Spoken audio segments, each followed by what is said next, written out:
चलिए, good evening, नमस्कार दोस्तों। आज का ये हमारा क्लास नंबर 31 है।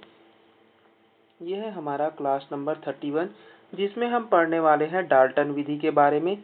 तो देखिए, डाल्टन विधि होता क्या है, सबसे पहले हम समझते हैं डाल्टन विधि के बारे में। देखिए, डाल्टन विधि इसको अमेरिका के एक मनोवैज्ञानिक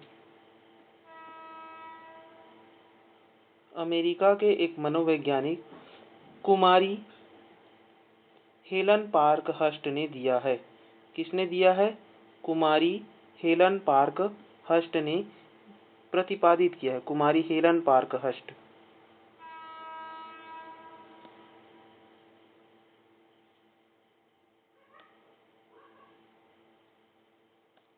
कुमारी हेलन पार्क हस्ट ने दिया है, जो कि अमेरिका के निवासी हैं। इस शिक्षण पद्धति को कुमारी हेलन पार्क हस्ट ने 8 से लेकर के 12 वर्ष तक के बच्चों के लिए बनाया था। इसमें क्या किया जाता था कि इसमें एक समय सीमा तय की जाती थी, यानी कि यह जो है एक समय सीमा तय की जाती थी, यानी कि इस विधि में एक समय सीमा होती थी। उसी समय सीमा में इन बच्चों को, जो 8 से लेकर के 12 वर्ष तक के बच्चे हैं, उन बच्चों को कार्य दिया जाता था। उन कार्यों को बच्चे जो है वह किसी तरीके से, है ना, किसी तरीके से कहने का मतलब है यहाँ पर बच्चे जो है वह करके सीखेंगे, है ना, करके सीखेंगे, प्रयोगशाला विधि द्वारा सीखेंगे, अपने सहयोग से सीखेंगे, दूसरों के सहयोग से सीखेंगे, शिक्षक के सहयोग से सीखेंगे।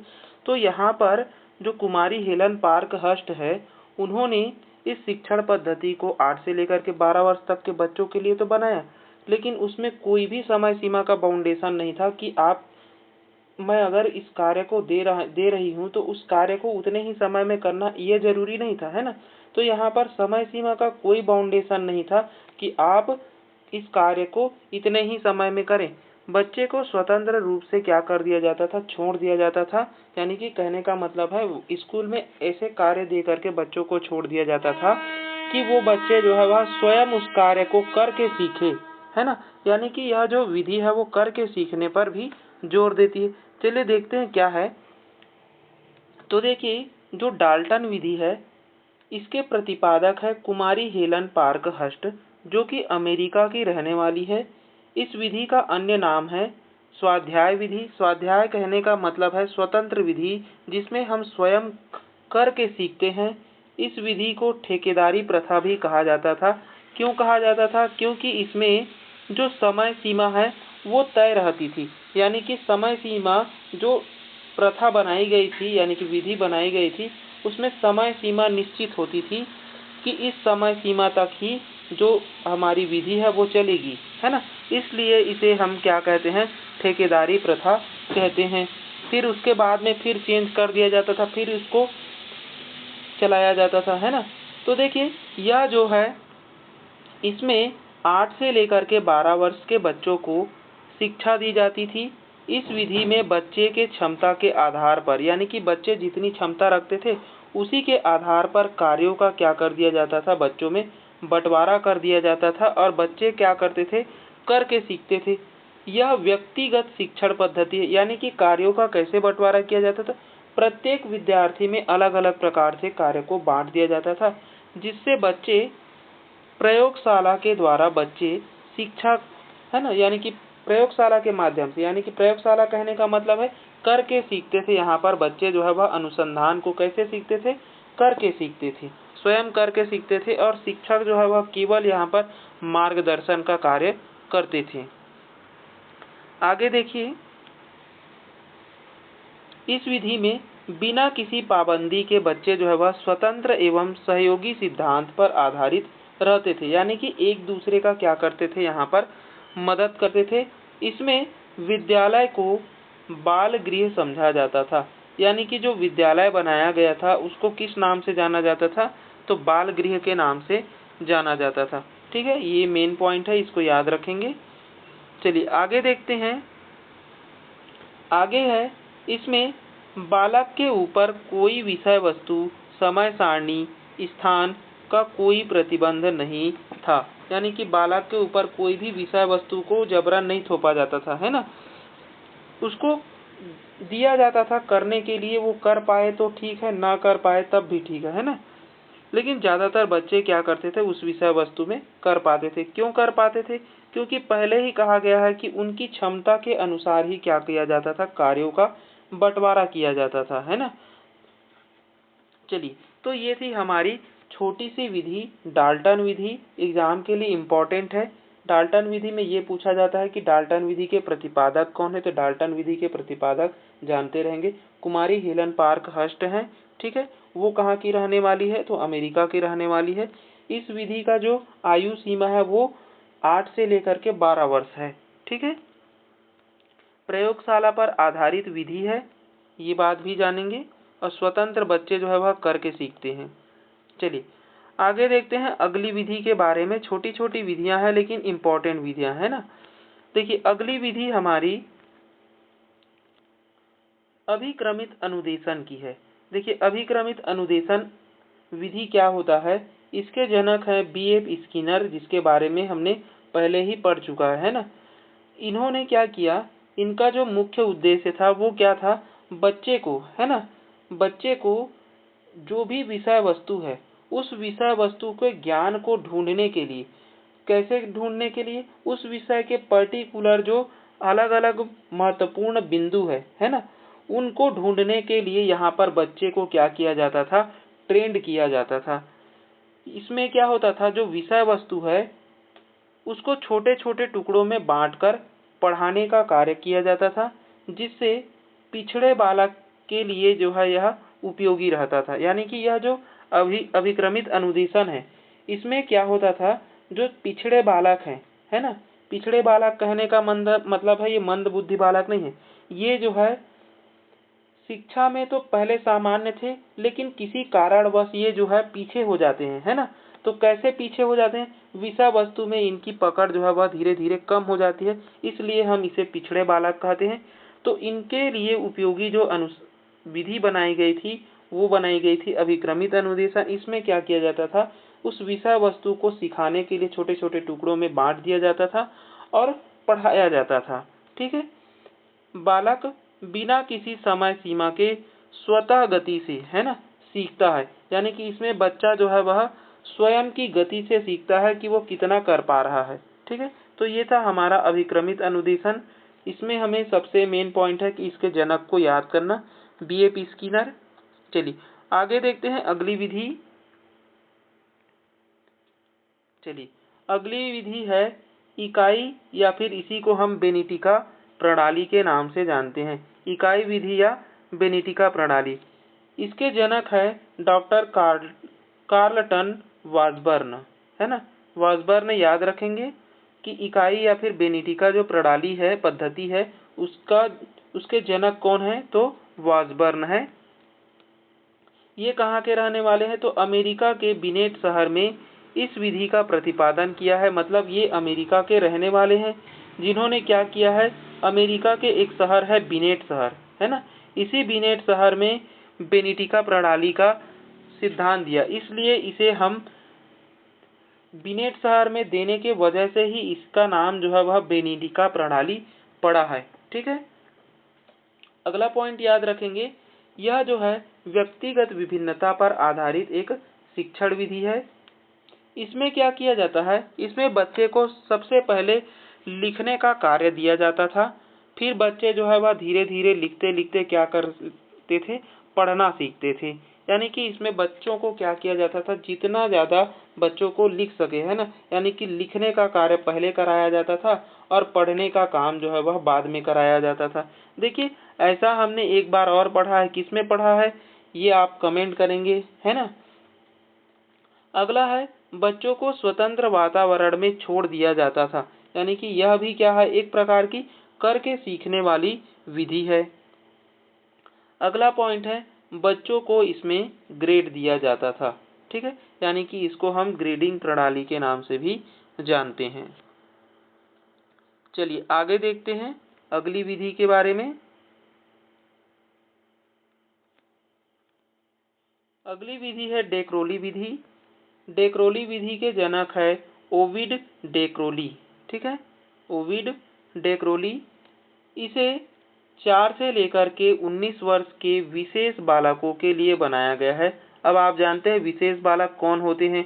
ऐसे बालक जो सामान्य बालक नहीं होते, है ना, मानसिक रूप से कमजोर होते हैं, मंदबुद्धि, मूक बधिर एवं मानसिक विकृति वाले बच्चे। ठीक है, इसमें बालकों की प्रकृति वातावरण में सही शिक्षा दी जानी चाहिए, इस पर जोर दिया जाता था।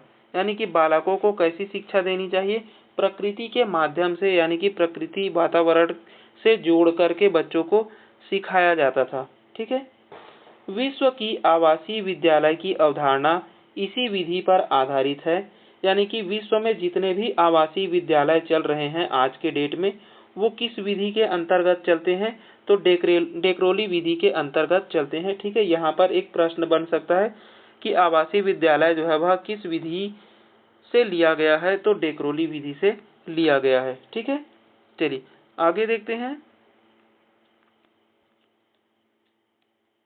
देखिए, विशेष समय सारणी की इसमें व्यवस्था थी। यानी कि जो समय सारणी है वो विशेष रूप से थी। प्रातः काल में क्या किया जाता था? भाषा शिक्षण कराया जाता था और शाम के समय में खेल एवं संगीत का कार्य बच्चों को कराया जाता था। ठीक है, तो ये बात भी याद रखेंगे कि सुबह के समय में, यानी कि प्रातः काल के समय में बच्चों को भाषा की शिक्षा दी जाती थी, जबकि शाम के समय में क्या दी जाती थी? खेल और संगीत सिखाया जाता था। तो ये थी हमारी डेक्रोली विधि, जिसे ओविड डेक्रोली ने दिया हुआ है। ठीक है, आगे चलते हैं, हम लोग व्याख्या विधि के बारे में देखते हैं। देखिए, अगली विधि है हमारी व्याख्या विधि। व्याख्या विधि के जनक है प्लेटो। ठीक है, व्याख्या या फिर इसी को व्याख्यान भी लिखा जाता है। ठीक है, तो इसके जनक कौन है? प्लेटो है। इसे चॉक एंड टॉक मेथड कहा जाता है। चॉक एंड टॉक मेथड, यानी कि यहाँ पर टीचर जो है वह चॉक के माध्यम से लिखता है और बोलता है ना। यानी कि यहाँ पर टीचर की भूमिका जो है वह सबसे ज्यादा महत्वपूर्ण होती है। इसीलिए इसको हम क्या कहते हैं? चॉक एंड टॉक मेथड कहते हैं। ये हमारी ट्रेडिशनल मेथड होती है, यानी कि पुरानी विधि होती है। चलिए, इसमें व्याख्या विधि में शिक्षक की भूमिका महत्वपूर्ण होती है। यानी कि किसी भी विषय वस्तु को शिक्षक जो है वह बच्चों को क्या कराया जाता है? कहानी कथन के माध्यम से उन बच्चों को सिखाया जाता है। यह जो विधि है इसमें बच्चा जो है वह निष्क्रिय भूमिका निभाते हैं। यानी कि वो केवल टीचर को सुनते रहते हैं और टीचर जो है वह यहाँ पर सक्रिय भूमिका निभाता है। ठीक है, यहाँ शिक्षक निष्क्रिय, छात्र जो है वह निष्क्रिय भूमिका निभाते हैं। अगला है अधिकतर बड़ी कक्षाओं में उपयोगी, जहाँ सिलेबस बड़ा होता है। यानी कि जहाँ पर सिलेबस बड़े होते हैं वहीं पर व्याख्या विधि का सबसे ज्यादा प्रयोग किया जाता है, क्योंकि यह जो व्याख्या विधि है वो कम समय लेता है। क्यों लेता है? क्योंकि कम समय इसलिए लेता है कि कम समय में ज्यादा से ज्यादा पढ़ाना है ना। इसलिए हम व्याख्या विधि का प्रयोग करते हैं। इसी को हम लेक्चर मेथड कहते हैं। यह एक शिक्षक केंद्रित विधि होती है, जिसमें शिक्षक जो है वह सक्रिय भूमिका निभाता है और बच्चे जो है वह केवल शिक्षक को सुनते रहते हैं। चलिए, अगली विधि है प्रदर्शन विधि। अब देखिए, प्रदर्शन विधि क्या है? जिसे हम डेमोन्स्ट्रेशन मेथड कहते हैं। यह विधि गणित और विज्ञान शिक्षण में महत्वपूर्ण भूमिका निभाती है। यानी कि प्रदर्शन विधि किसके लिए है? तो गणित के लिए और विज्ञान के लिए सबसे ज्यादा महत्वपूर्ण विधि मानी जाती है। ठीक है, शिक्षक ज्यादा एक्टिव होते हैं, यानी कि शिक्षक जो है वह ज्यादा सक्रिय रहते हैं और बच्चे जो है वह इसको ऑब्जर्व करते हैं, यानी कि उसको सीखते हैं, है ना, अनुसरण करते हैं। जो भी टीचर बता रहा है उसको बच्चे यहाँ पर क्या करते हैं? अनुसरण करते हैं। ठीक है, इसमें मॉडलिंग के माध्यम से बच्चों को पढ़ाया जाता है। मॉडल के माध्यम से पढ़ाया जाता है। जैसे मॉडलिंग में हमने, है ना, सामाजिक अधिगम में पढ़ा है, ठीक उसी के प्रकार ये भी है प्रदर्शन विधि। ठीक है, अनुभव अधिगम यानी कि ऑब्जर्वेशनल लर्निंग कहते हैं। यानी कि यहाँ पर बच्चे जो है वह अपने अनुभव से सीखते हैं, यानी कि दूसरे के अनुभव को खुद ग्रहण करके क्या करते हैं, यहाँ पर बच्चे जो है वह सीखते हैं। ठीक है, इसे बहुज्ञानेंद्रिय शिक्षण भी कहा जाता है। चलिए अगला देखेंगे। अगला पॉइंट है, इसमें छात्र को स्वयं कार्य करने के अवसर प्राप्त नहीं होते, इसलिए इसे शिक्षक केंद्रित कहा गया है। यानी कि यह जो प्रदर्शन विधि है वो कैसी विधि है, एक प्रकार की शिक्षक केंद्रित विधि है, क्योंकि इसमें शिक्षक जो है वह मॉडल प्रस्तुत करता है ना, अपनी भूमिका अदा करता है किसी भी विषय वस्तु पर, उन विषय वस्तुओं को वो चित्र के माध्यम से सिखाता है। तो बच्चे जो है वह यहाँ पर निष्क्रिय रूप में रहते हैं और उन सभी का क्या करते हैं, ऑब्जर्व करते हैं, उन मॉडल को सीखते रहते हैं। यहाँ पर मॉडल को बनाते नहीं है ना, मॉडल को देखकर सीखते हैं बच्चे। ठीक है, तो ये थी हमारी प्रदर्शन विधि, जिसे हम डेमोन्स्ट्रेशन मेथड कहते हैं। अगली विधि है ह्यूरिस्टिक विधि। चलिए अगली विधि है हमारी ह्यूरिस्टिक विधि, जिसे H.E. आर्मस्ट्रांग ने दिया हुआ है। आर्मस्ट्रांग कहाँ के रहने वाले हैं, तो ब्रिटेन के रहने वाले हैं। ह्यूरिस्टिक विधि के अन्य नाम क्या क्या है, तो खोज विधि, अनुसंधान विधि, अन्वेषण विधि। ठीक है, यानी कि खोज, अनुसंधान और अन्वेषण विधि के जनक ये पूछ लिया जाए जनक कौन है, तो आर्मस्ट्रांग। ठीक है, देखिए ह्यूरिस्टिक का अर्थ क्या होता है, अपने अनुभवों से खोज करना, अपने अनुभवों से खोज करना। ह्यूरिस्टिक का अर्थ क्या है, अपने अनुभव से खोज करना। ठीक है, इस विधि में बालक जिज्ञासु होते हैं, यानी कि जिन बालकों में जिज्ञासा पाई जाएगी तभी बच्चे जो है वह किसी विषय या किसी कार्य के प्रति वो सक्रिय भाव सक्रिय भाव रखेंगे और उस विषय वस्तु को सीखने का प्रयास करेंगे, है ना। इसलिए सबसे महत्वपूर्ण पॉइंट है कि बालक का जिज्ञासु होना सबसे ज्यादा जरूरी है। अगर बालक जिज्ञासु नहीं है तो वो खोज विधि, अनुसंधान विधि उसको नहीं कर सकता, है ना। अगला है हमारा, यह विधि बच्चों में वैज्ञानिक दृष्टिकोण, आत्म अभिक्षमता, इसमें यह विधि जो है बच्चों में कैसे कैसे दृष्टिकोण का विकास करती है, तो वैज्ञानिक दृष्टिकोण का विकास करती है, आत्म अभिक्षमता यानी कि सेल्फ कॉन्फिडेंस पैदा करती है, नयापन लाती है यानी कि किसी भी वस्तु को नए रूप में प्रस्तुत करने में मदद करती है, निर्णय लेने में आत्मनिर्भर बनाती है, यानी कि विषय वस्तु को जब बच्चा करता है स्वयं से तो वो किसी निर्णय को लेने में, है ना, वो किसी जजमेंट को पास करने में वो सही गलत का निर्णय ले पाता है। इस प्रकार के विकास जो है वह बच्चे में देखने को मिलते हैं। यहाँ पर बच्चे जो है वह उसकी चिंतन शक्ति का भी विकास होता है, क्योंकि देखिए आप खोज तभी कर पाएंगे जब आपकी चिंतन शक्ति उस विषय के प्रति लगेगी, है ना। तो यहाँ पर बच्चा क्या करता है, स्वयं ज्ञान का निर्माण करता है पियाजे के अनुसार, है ना। पियाजे के अनुसार क्या है, स्वयं ज्ञान का बच्चा जो है वह निर्माण करता है। तो यह विधि भी क्या कहती है, स्वयं बच्चा जो है वह ज्ञान का निर्माण करता है। शिक्षक केवल मार्गदर्शक यानी कि फैसिलिटेटर के रूप में होता है और यह विधि जो है वह एक छात्र केंद्रित विधि है। यानी कि जो खोज विधि है, जो अनुसंधान विधि है, वो कैसी विधि है, एक छात्र केंद्रित विधि है, क्योंकि यहाँ पर बच्चा जो है वह सक्रिय रहता है। यहाँ पर शिक्षक का रोल बहुत ही कम रहता है या नगण्य रहता है ना। चलिए, तो ये था हमारा ह्यूरिस्टिक विधि। अब हम आगे देखते हैं खेल विधि। देखिए खेल विधि क्या है, प्ले वे मेथड यानी कि खेल खेल में सीखना। इस विधि को फ्रॉबेल और हेनरी कुक द्वारा दिया गया है। ठीक है, इसके जनक हेनरी कुक, हेनरी का पूरा नाम क्या है, कॉल्डवेल हेनरी कुक। ठीक है, इन्होंने इस विधि का प्रतिपादन किया हुआ है।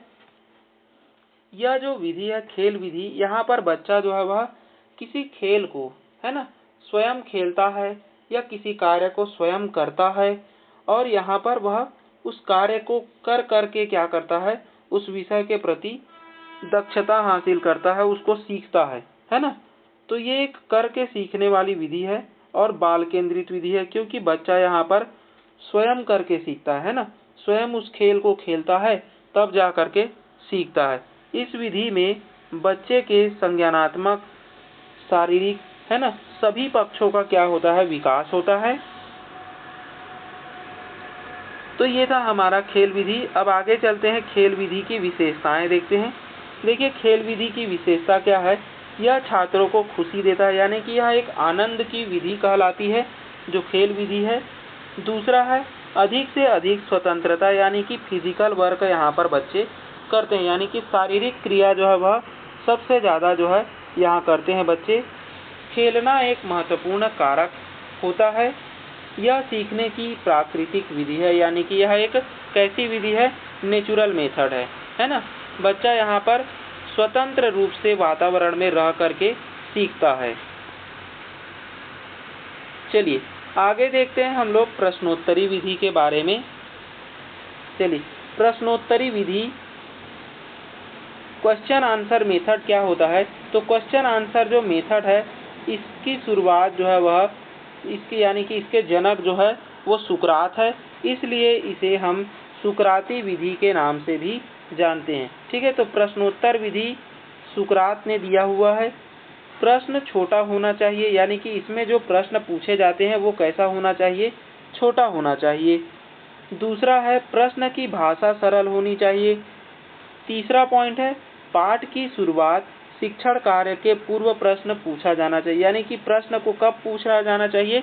अब आप एक टीचर हैं और पाठ की शुरुआत कर रहे हैं ना, तो बच्चों के सबसे पहले पूर्व अनुभव से संबंधित प्रश्न पूछें, फिर पाठ की शुरुआत करें, तो बच्चे जो है वह उस विषय के प्रति ज़्यादा सहज महसूस करते हैं, है ना। चलिए अगला है प्रश्न पढ़ाए गए विषय वस्तु से संबंधित होना चाहिए, न कि अन्य।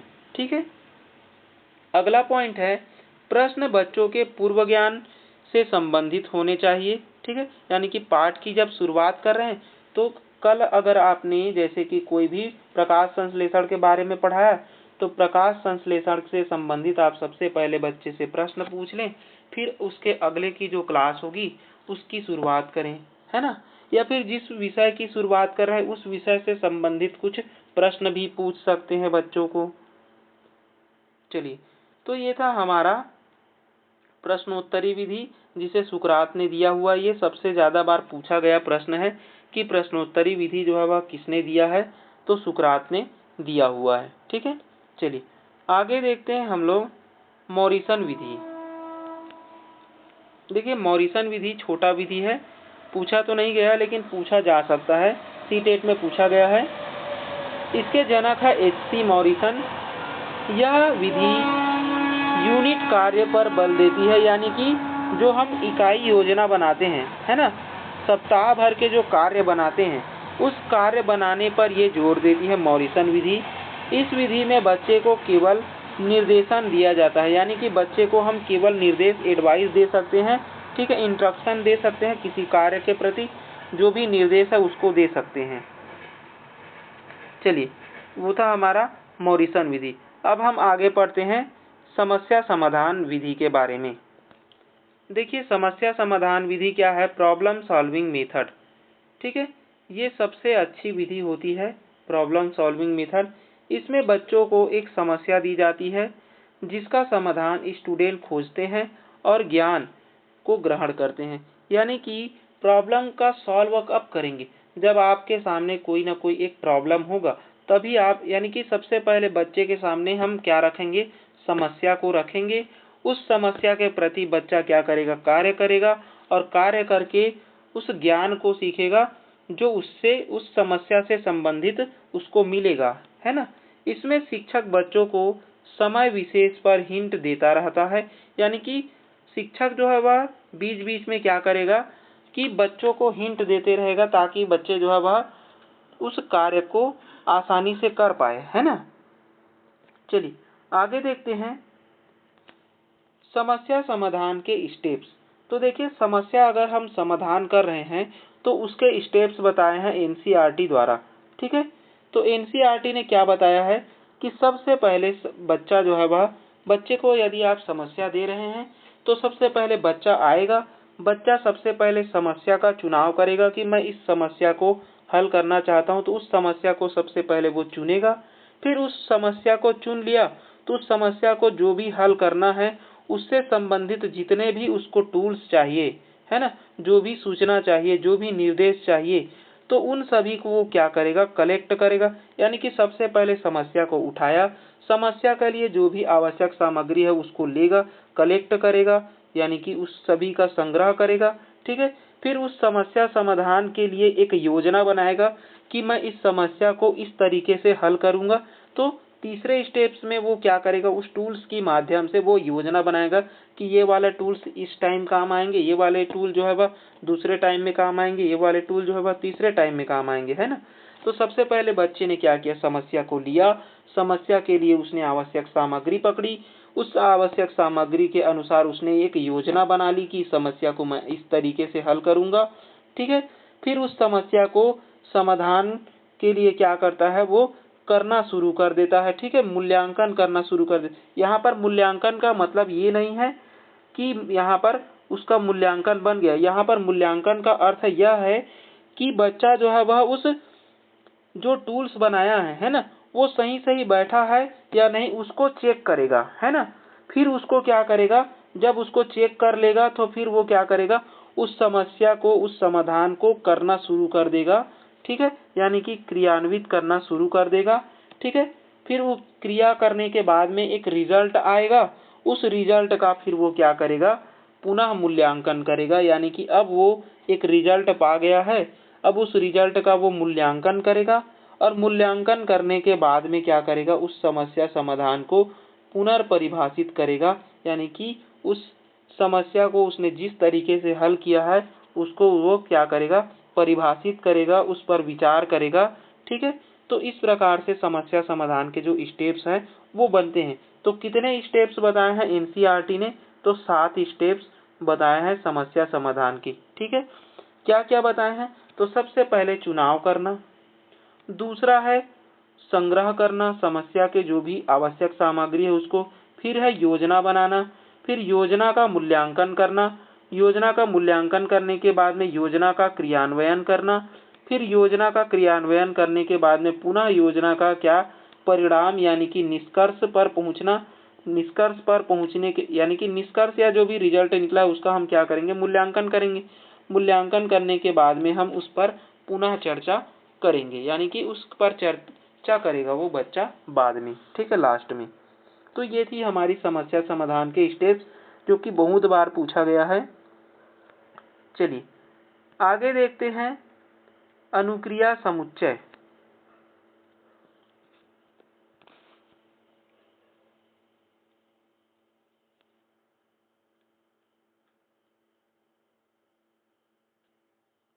चलिए देखते हैं अनुक्रिया समुच्चय, जिसे हम रिस्पॉन्स सेट कहते हैं। वो होता क्या है, किसी समस्या को एक ही तरीके से प्रस्तुत करना और अटक जाना अनुक्रिया समुच्चय कहलाता है। यानी कि कोई एक समस्या है, आप उस समस्या को दूसरे स्थिति में जाकर पुनः उसी प्रकार से समझा रहे हैं और फिर समझाते समझाते बीच में क्या हो गए, उस पर अटक चुके हैं, यानी कि रुक चुके हैं।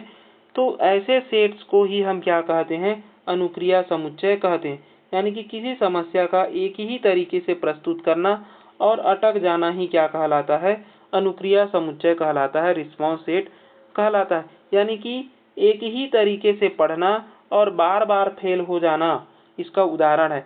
यानी कि एक बच्चा है, सीटेट की तैयारी कर रहा है और सीटेट की तैयारी करने के लिए उसने चुना है एक प्लेटफॉर्म, है ना। उस प्लेटफॉर्म का नाम मैं ले लेता हूँ ओ। अब वो ओ प्लेटफॉर्म से सीख रहा है और ओ प्लेटफॉर्म से एक बार वो सीटेट में फेल हो गया। अब ओ प्लेटफॉर्म से वो दूसरे जब सीटेट एग्जाम आया तो फिर उसने ओ प्लेटफॉर्म से पढ़ा, फिर फेल हो गया, फिर ओ प्लेटफॉर्म से पढ़ा, फिर फेल हो गया, फिर ओ से पढ़ रहा है, फिर फेल हो गया। यानी कि वो बार बार उस प्लेटफॉर्म से पढ़ने के बाद भी उसमें इतना भी बुद्धि नहीं आ रहा है कि मैं इसको चेंज करूं।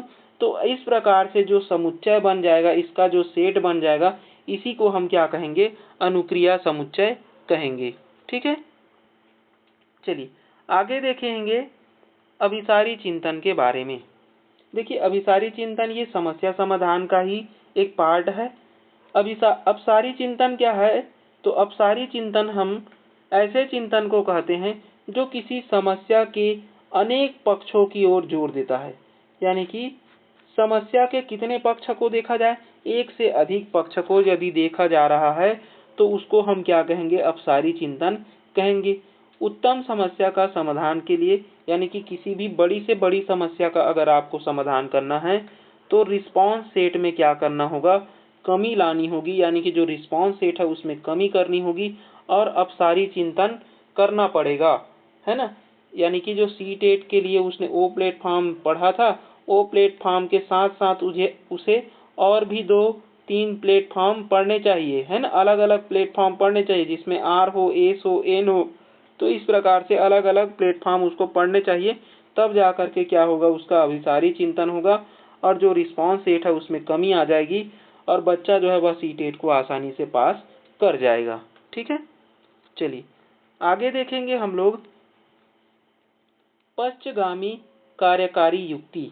तो देखिए पश्चगामी कार्यकारी युक्ति क्या है, जिसे हम वर्किंग बैकवर्ड स्ट्रेटजी कहते हैं। समस्या समाधान की वह प्रणाली जिसमें लक्ष्य से आरंभ करके पीछे की तरफ चलकर सॉल्यूशन तक पहुंच जाना। यानी कि जो पश्चगामी कार्य युक्ति क्या है, यानी कि आप किसी समस्या को इस प्रकार से हल करते करते करते करते जा रहे हैं और एक रिजल्ट पर पहुंच गए, लेकिन पश्चगामी क्या कहता है कि आप रिजल्ट को पकड़ो और समस्या के मूल तक पहुंच जाओ, है ना। तो मूल तक यदि आप पहुंच गए हो तो ऐसी पद्धति क्या कहलाएगी, ऐसी युक्ति क्या कहलाएगी, पश्चगामी कार्यकारी युक्ति कहलाएगी। इसी को हम वर्किंग बैकवर्ड स्ट्रेटजी कहते हैं, पीछे से आगे की ओर जाना, यानी कि पीछे की तरफ चलकर सॉल्यूशन तक पहुंचना। ठीक है, चलिए तो ये थी हमारी समस्या समाधान विधि। अब हम आगे देखते हैं आगमन विधि के बारे में।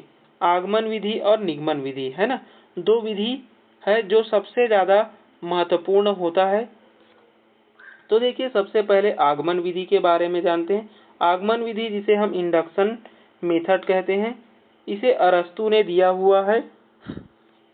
देखिए सर्वप्रथम बच्चा स्कूल में बहुत सारे अनुभव और मातृभाषा लेकर आता है, ये सभी जानते हैं, है ना।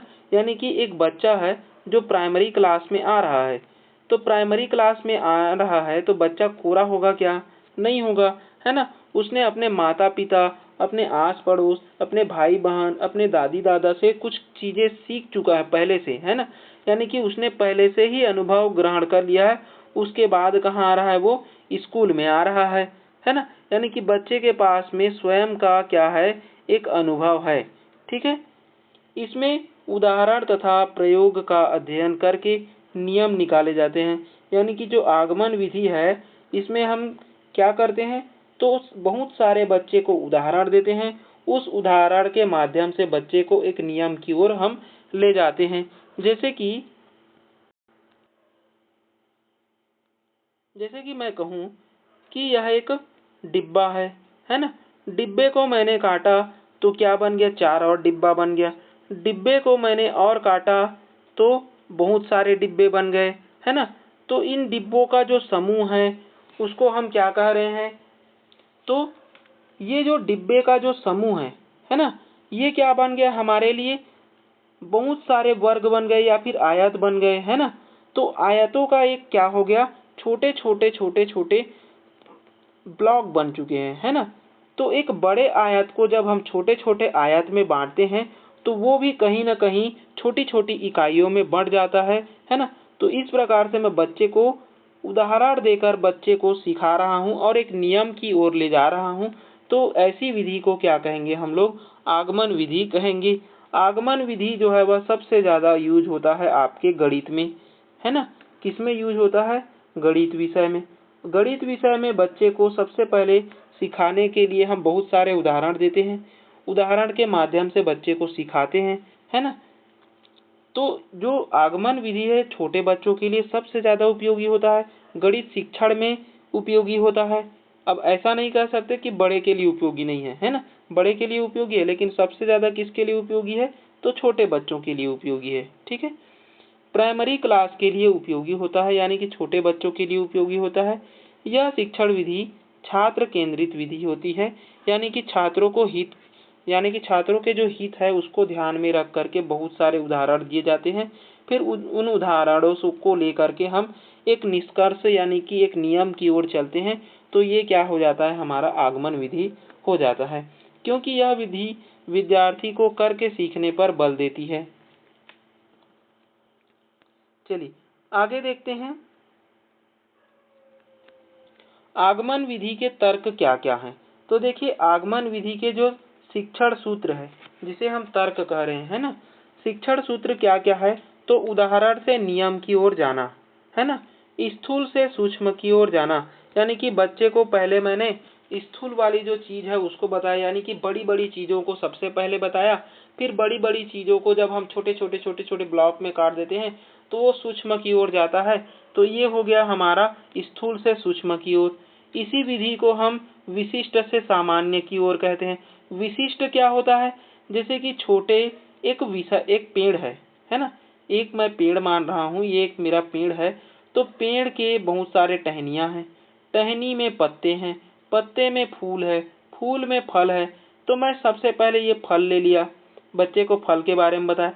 फल में एक पत्ता लगा रहता है, फल जो है वह पेड़ में लगा होता है, यानी कि डाल से लगा होता है, डाल जो है वह किसी पेड़ का भाग होता है। तो इस प्रकार से मैंने पेड़ की अवधारणा दे दी। तो ये हो गया मेरा क्या, विशिष्ट से सामान्य की ओर, यानी कि मैं एक विशेष पॉइंट को लेकर के चल रहा हूँ, यानी कि एक विशेष पॉइंट को लेकर के चल रहा हूँ और उसको मैंने क्या कर दिया, सामान्यीकृत कर दिया। एक पेड़ पर जाकर के मैंने उसको सामान्यीकृत कर दिया है। ठीक है,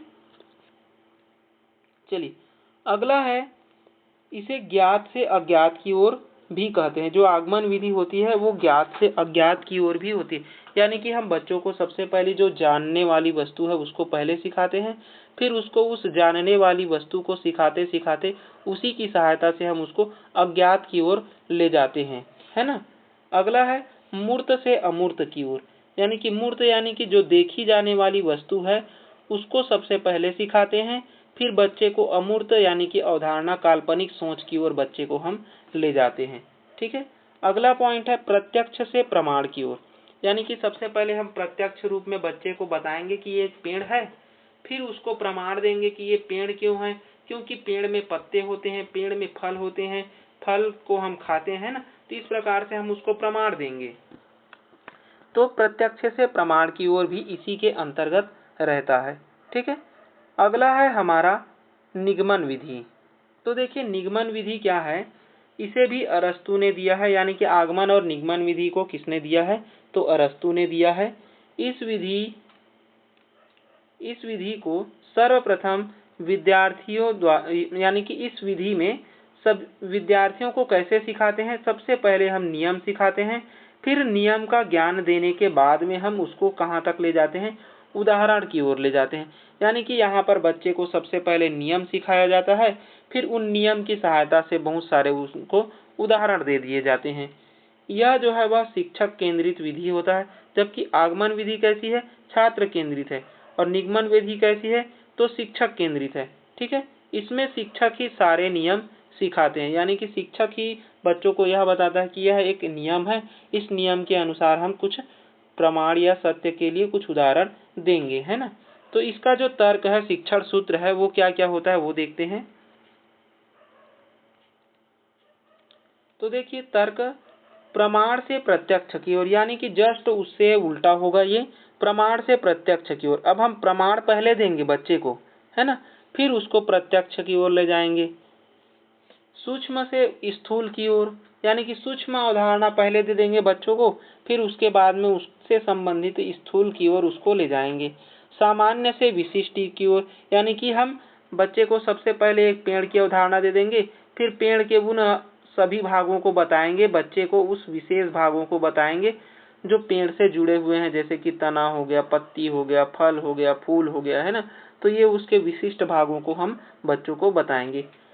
अज्ञात से ज्ञात की ओर, सबसे पहले बच्चे जो है वह जब छोटे क्लास में रहते हैं तो वो पेड़ को जानते हैं, पेड़ के बारे में जान लेते हैं, फिर उसके बाद में वो क्या जानते हैं, उसके फल के बारे में जानते हैं, फूल के बारे में जानते हैं, है ना, उस तने के बारे में जानते हैं, उस प्रकाश संश्लेषण के बारे में जानते हैं, यानी कि पेड़ से जितने भी संबंधित प्रश्न होते हैं उसके बारे में वो बच्चा बाद में जानता है ना।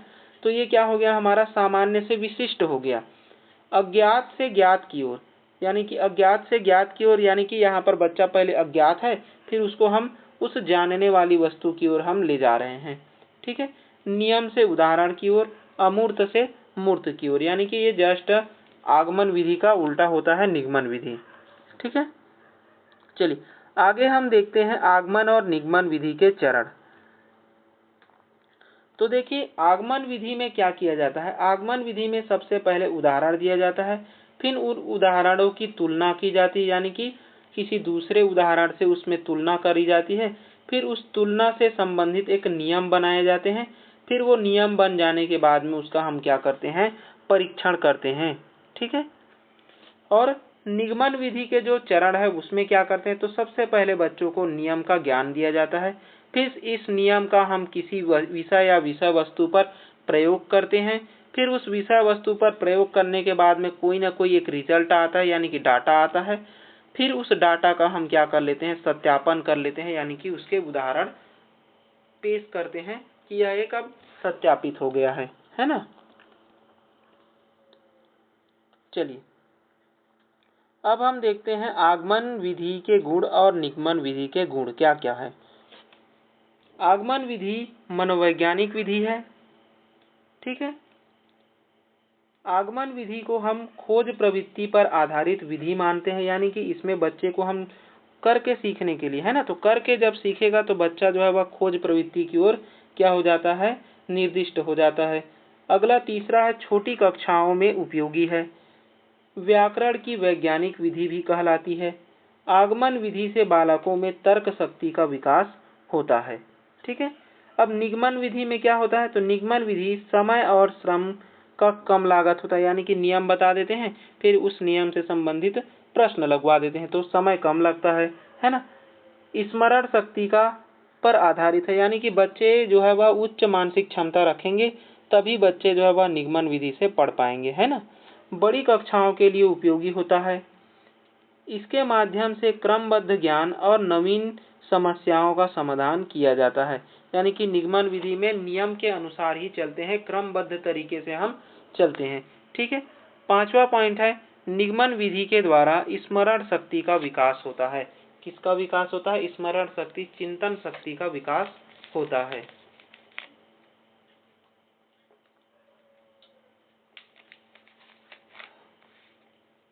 चलिए आगे देखते हैं हम लोग आगमन विधि और निगमन विधि के दोष के बारे में। तो देखिए आगमन विधि के दोष क्या है और निगमन विधि के दोष क्या है। तो देखिए जो आगमन विधि है वो समय और श्रम दोनों ही ज्यादा लगता है ना, क्योंकि बच्चे को हम बार बार उदाहरण देते हैं तब जाकर के बच्चा सीखता है ना। यह विधि बड़ी कक्षाओं के लिए उपयोगी नहीं है ना। जो आगमन विधि है वो बड़ी कक्षाओं के लिए उपयोगी नहीं है, लेकिन ऐसा नहीं कर सकते कि पूरी तरीके से उपयोगी नहीं है ना। चलिए अगला है अनुभवी और योग्य अध्यापकों की कमी होती है, यानी कि अगर हमारे पास में अच्छे टीचर नहीं है तो हम आगमन विधि से नहीं पढ़ा सकते, है ना। तो ऐसे अध्यापकों की आज के डेट में बहुत कमी है। चौथा है छात्रों को सीखने की गति धीमी हो जाती है, यानी कि जो छात्र हैं उनमें जो सीखने की गति है वो आगमन विधि से क्या हो जाती है, धीमी हो जाती है। जबकि निगमन विधि के दोष क्या क्या हैं, तो प्राप्त ज्ञान अस्पष्ट और अस्थायी होता है, यानी कि जो हम नियम सिखा दिए हैं शायद बच्चा घर जाकर के उसको भूल भी सकता है ना। तो ये अस्पष्ट होता है, अस्थायी होता है। यह विधि छोटी कक्षाओं के लिए उपयोगी नहीं है, क्योंकि इसमें सोचने की शक्ति चाहिए, तो बच्चा छोटी कक्षा वाले बच्चे जो है वह सोचने की शक्ति नहीं रखते, है ना। आत्मनिर्भरता एवं आत्मविश्वास की कमी हो जाती है बच्चे में। क्या हो जाती है, निगमन विधि में, यानी कि निगमन विधि से जब हम बच्चे को नियम सिखा देते हैं उसके बाद में बहुत सारे जब प्रश्न दे देते हैं तो बच्चे में क्या हो जाती है, आत्मनिर्भरता और विश्वास की कमी हो जाती है कि मैं सच में उस प्रश्न को बना पाऊंगा क्या, है ना। तो यहाँ पर आत्मविश्वास की क्या हो जाती है, कमी हो जाती है। बच्चे जो है वह रटने की प्रवृत्ति पर ज्यादा जोर देते हैं, यानी कि रटने की प्रवृत्ति एवं मानसिक शक्ति का विकास नहीं हो पाता। यानी कि बच्चे जो है वह रटने पर ज़्यादा जोर देता है लेकिन रट नहीं पाता, क्योंकि कितने नियम को याद रख पाएगा, कोई कितने नियम को याद रख पाएगा, नहीं रख पाएगा, है ना। तो रटने की प्रवृत्ति भी कम हो जाती है और इसमें मानसिक शक्ति भी कम हो जाती है इस नियम में। अगला है, यह विधि जो है वह अमनोवैज्ञानिक विधि है। यानी कि ये विधि कैसी है, अमनोवैज्ञानिक विधि है। ठीक है, तो इससे क्यों पढ़ाते हैं फिर, तो समय की बचत के लिए अभी सबसे ज्यादा इसी विधि का यूज किया जाता है, निगमन विधि का, है ना। चलिए, तो ये था हमारा व्यक्तिगत विभिन्नता पर आधारित सभी प्रकार की विधियां, है ना। इससे अधिक एग्जाम में पूछे नहीं गए हैं आज तक, इसी से पूछे गए हैं। सबसे ज्यादा आगमन निगमन, है ना, से पूछा गया है, मॉरिसन से पूछा गया है, डाल्टन विधि से पूछा गया है, एक बार डेक्रोली विधि से पूछा गया है, ठीक है, व्याख्या विधि से पूछा गया है, प्रोजेक्ट विधि से पूछा गया है, ठीक है, ह्यूरिस्टिक खोज विधि से बहुत बार पूछा गया है। ठीक है, तो सबसे ज्यादा याद रखने वाली यही 7-8 विधियां हैं, जिसको आप कर लेंगे तो आसानी से यहाँ से कम 2 प्रश्न से 3 प्रश्न आपको देखने को मिलेंगे, है ना, एग्जाम में। चलिए, अच्छा लगे तो लाइक शेयर एंड सब्सक्राइब जरूर करें। अगर कुछ कमी रह गई होगी तो जरूर बताएं कि सर आपने यहाँ पर कोई गलती की है, तो उसको हम सुधारेंगे, है ना, अगली वीडियो में।